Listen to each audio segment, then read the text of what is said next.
So hello friends, welcome back to my YouTube channel AKS study zone. आज का lecture है class 12 physics chapter first और वैद्युत आवेश तथा क्षेत्र। ये फर्स्ट चैप्टर है हमारा और इलेक्ट्रिक चार्ज एंड फील्ड ये हमारा फर्स्ट चैप्टर है। इस वीडियो को हम स्टार्ट करने वाले हैं, ये पार्ट ए है और इसमें टॉपिक स्टार्ट करने वाले आवेश। आज का टॉपिक है, फर्स्ट टॉपिक है आवेश। आवेश आवेश क्या होता है, आवेश के बारे में बताने जा रहे हैं। आवेश धारा और समय के गुणनफल को वैद्युत आवेश कहते हैं और आवेश को Q से दर्शाते हैं। जैसे धारा और समय के गुणनफल होता है उसको आवेश कहते हैं। धारा और समय के गुणनफल को वैद्युत आवेश कहते हैं। इसको Q से प्रदर्शित किया जाता है और इसका फॉर्मूला होता है Q बराबर IT। ठीक, इसका फॉर्मूला होता है Q बराबर IT। जहाँ हम लोग जानते हैं, जहाँ Q इक्वल टू आवेश, जहाँ Q इक्वल टू आवेश, I इक्वल टू धारा और T इक्वल टू समय होता है। ठीक, I इक्वल टू धारा, T इक्वल टू समय होता है। इसका मात्रक क्या होता है? देखिए, आवेश का मात्रक होता है, आवेश का मात्रक या यूनिट, आवेश का मात्रक या यूनिट क्या होता है बता रहे हैं। आवेश का मात्रक होता है एम्पियर सेकेंड होता है, एम्पियर सेकेंड होता है। आवेश का मात्रक होता है एम्पियर सेकेंड और इसको ही एम्पियर और सेकेंड को ही कूलाम कहते हैं। एम्पियर सेकेंड को ही कूलाम कहा जाता है। एम्पियर सेकेंड को कूलाम कहा जाता है और कूलाम को C से प्रदर्शित किया जाता है। कूलाम को C से दर्शाते हैं, कूलाम को C से दर्शाते हैं। आवेश के मात्रक एम्पियर सेकेंड और कूलाम होता है। एम्पियर सेकेंड को ही कूलाम कहते हैं। और आवेश के प्रकार, आवेश दो प्रकार के होते हैं। आवेश दो प्रकार के होते हैं,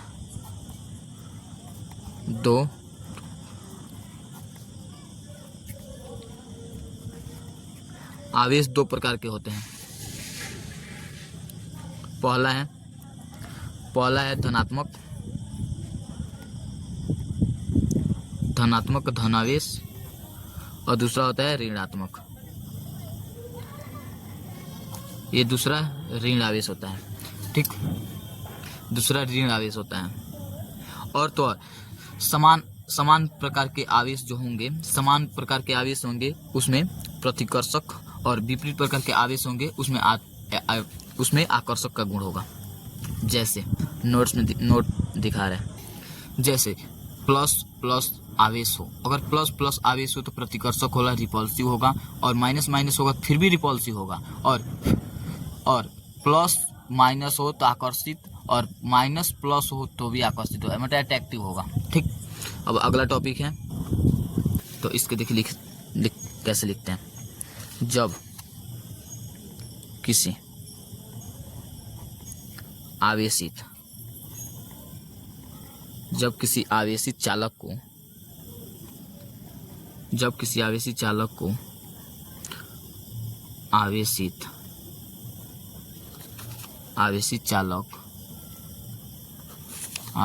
चालक से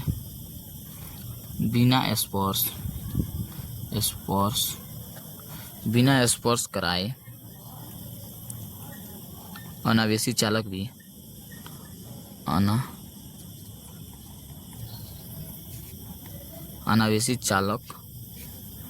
भी आवेशित हो जाए, उसे प्रेरण द्वारा आवेशन कहते हैं।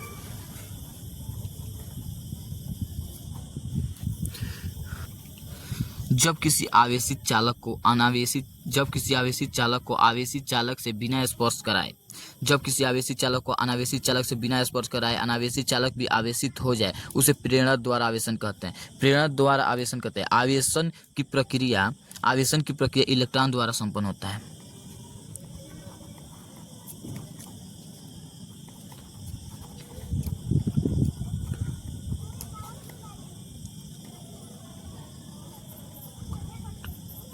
इलेक्ट्रॉन द्वारा संपन्न होता है। चलिए नेक्स्ट टॉपिक चलते हैं, लेकिन सबसे पहले इस एक बार और बता दे रहे हैं। जब किसी आवेशित चालक को अनावेशित चालक से बिना स्पर्श कराए अनावेशित चालक भी आवेशित हो जाए। अनावेशित यहाँ पर रहेगा अना, इसको आप कर लीजिएगा। अनावेशित चालक भी अनावेशित चालक से आवेशित चालक, जब किसी आवेशित चालक को अनावेशित चालक से बिना स्पर्श कराए अनावेशित चालक भी आवेशित हो जाए उसे प्रेरण द्वारा आवेशन कहते हैं। आवेशन की प्रक्रिया इलेक्ट्रॉन द्वारा संपन्न होता है। ठीक, चलिए नेक्स्ट टॉपिक पर चलते हैं। अगला टॉपिक है आवेश संरक्षण के नियम। ठीक, नेक्स्ट टॉपिक है हमारा टॉपिक है आवेश संरक्षण के नियम, law of conservation of electric charge. इसको अब बताने वाले हैं।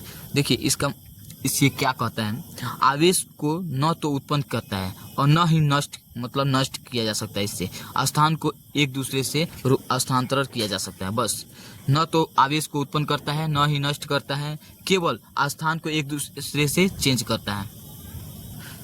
तो चलिए इसका डिफिनीशन लिखते हैं। आवेश को न तो उत्पन्न किया जा सकता है और न ही नष्ट किया जा सकता है।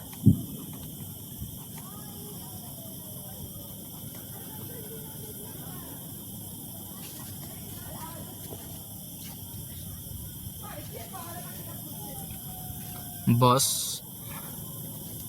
इसका एक स्थान से दूसरे